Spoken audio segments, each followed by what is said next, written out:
अस्सलामुअलैकुम, मेरा नाम है रईस काजी और वेलकम करता हूं मैं आपको अपने इस प्लेटफॉर्म पे। जैसे कि आपको पता है कि मैं पाइथन की इस सीरीज़ को लेके चल रहा हूं, तो लास्ट वीडियो के अंदर मैं आपको डेटा टाइप्स, वेरिएबल्स वगैरह ये चीज़ें बता चुका हूं। आज मैंने एक पाइथन लैंग्वेज के अंदर कैलकुलेटर बनाया, तो मैं आपको उसका सिंटैक्स, उसका कोड और कैलकुलेटर की फंक्शन जो उसका परफॉर्म होता है वो मैं आपको करके दिखाने वाला हूँ। सिंपल मैंने 2 वैल्यूज़ एंड यूज़र से इनपुट करवाई हैं, देन मैंने ऑपरेटर सेलेक्ट की है और उसके बाद मैंने कंडीशंस लगाई हैं और उस कंडीशंस के बाद मैंने उस रिज़ल्ट को शो करवाया। तो चलते हैं कोड की तरफ।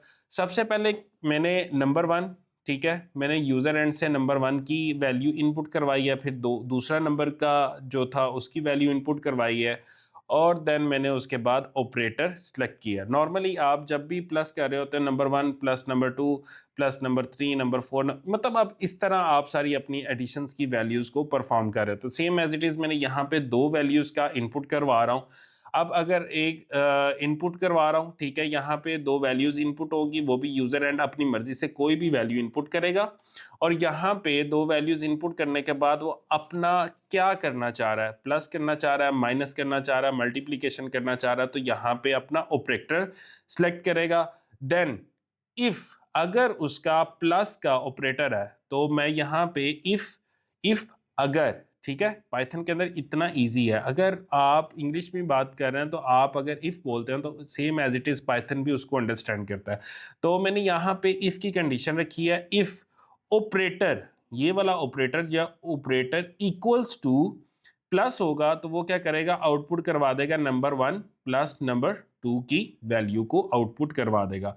अगर जो एंड यूजर है वो ऑपरेटर माइनस सेलेक्ट करता है तो ये वाली कंडीशन ट्रू हो जाएगी, ठीक है, और देन वो इसमें नंबर 1 माइनस नंबर 2 का जो आउटपुट आएगा उसको शो करवा देगा।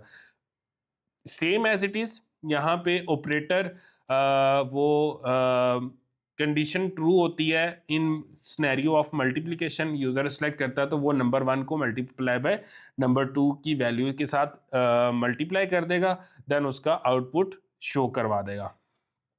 अब बात होती है कि शो किस तरह करवाएगा। मैं यहाँ पे एक प्रिंट का फंक्शन यूज़ कर रहा हूँ और मैं यहाँ पे एक स्ट्रिंग पास कर रहा हूँ जिसके अंदर वो बता रहा है योर कैलकुलेशन इज, ये सारी की सारी स्ट्रिंग है और आउटपुट यहाँ पे कोमा देने के बाद मैंने आउटपुट एंटर किया हुआ, ये as it is print out हो जाएगा और जो आउटपुट की वैल्यू होगी वो यहाँ पे उसको शो करवा देगा और आपका रिजल्ट आपकी स्क्रीन के ऊपर नज़र आना शुरू हो जाएगा, ठीक है। यहाँ पे ये कॉलन जो है ये बेसिकली इंडेंटेशन होता है, ठीक है।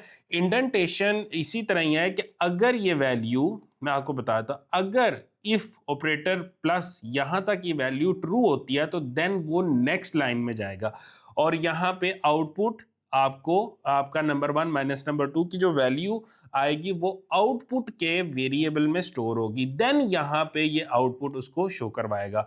अब बात समझने की आती है इंडेंटेशन क्या होता है। इंडेंटेशन ऐसे ही है जैसे आपने छोटे होते स्कूल में अगर काम किया होगा तो कॉपीज के अंदर हम कॉपी के ऊपर हम दोनों साइडों पे लाइंस लगाते थे, वो क्या होती थी, इंडेंटेशंस होती थी। बेसिकली उस दोनों राइट और लेफ्ट में जो हम लाइन लगाते थे, ड्रॉ करते थे, लाइन लगाते थे, हम जितना भी उसके अंदर काम करते उन दो लाइनों के दरमियान उस पेज के अंदर हम काम करते थे, वो बेसिकली हमारी इंडेंटेशंस होती थी। सम टाइम अगर आप उसको फॉलो नहीं करते थे या उस लाइन में से आपका कोई वर्ड या कोई चीज़ क्रॉस हो जाती थी तो टीचर हमें डांटा करती थी, जिसकी वजह से हमें पता होता था कि भाई ये हमारी लिमिट है और हम इस लिमिट के अंदर ही काम करेंगे।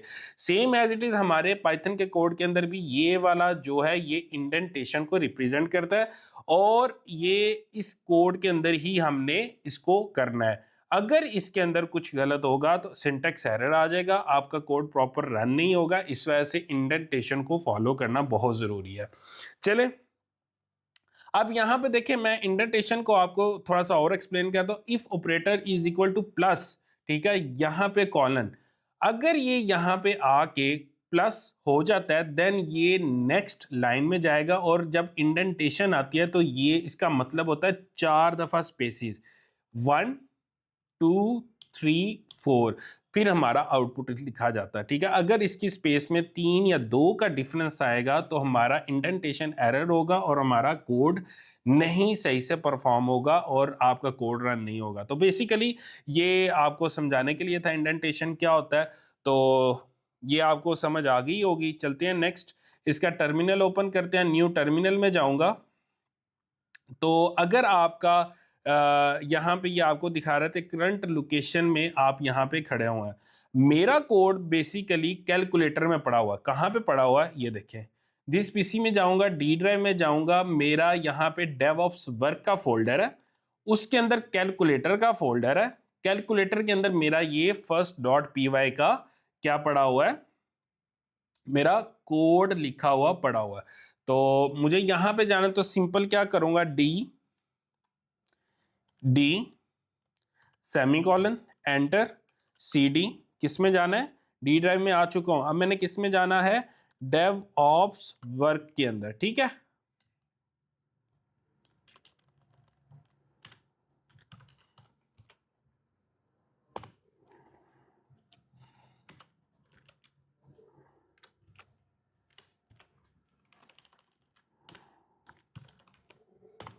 एंटर किया।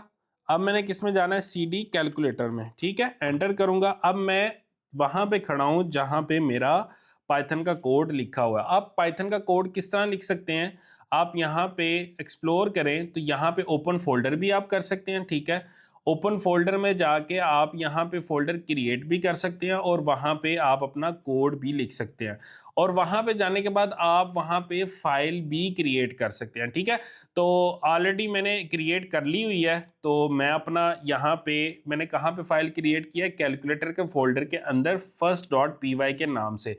ये मेरा पाथ आ रहा है। डी ड्राइव के अंदर डेवऑप्स वर्क का एक फोल्डर है, उसके अंदर कैलकुलेटर है, कैलकुलेटर के अंदर मेरी ये फाइल पड़ी हुई है फर्स्ट डॉट पी वाई की। अब मैं उसी पाथ के ऊपर खड़ा हुआ हूँ।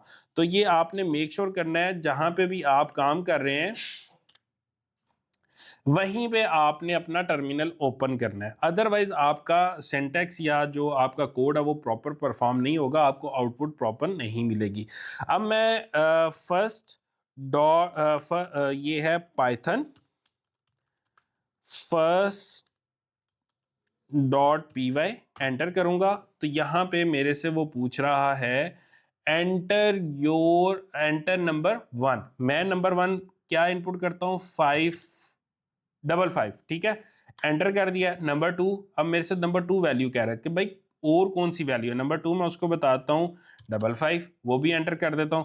अब उसके बाद मुझे कह रहा है कौन सा, आपने कौन सा फंक्शन परफॉर्म करना है इनके ऊपर, प्लस करना है, माइनस करना है, सब्ट्रैक्ट करना है। मैं कहता हूँ प्लस करना है।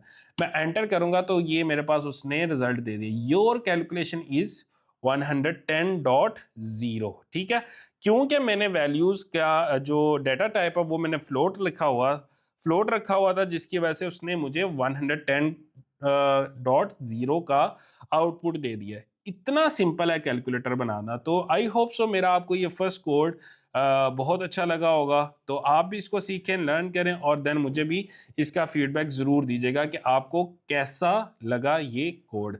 तो मिलते हैं नेक्स्ट वीडियो में, तब तक के लिए अल्लाह हाफिज़, अस्सलामु अलैकुम।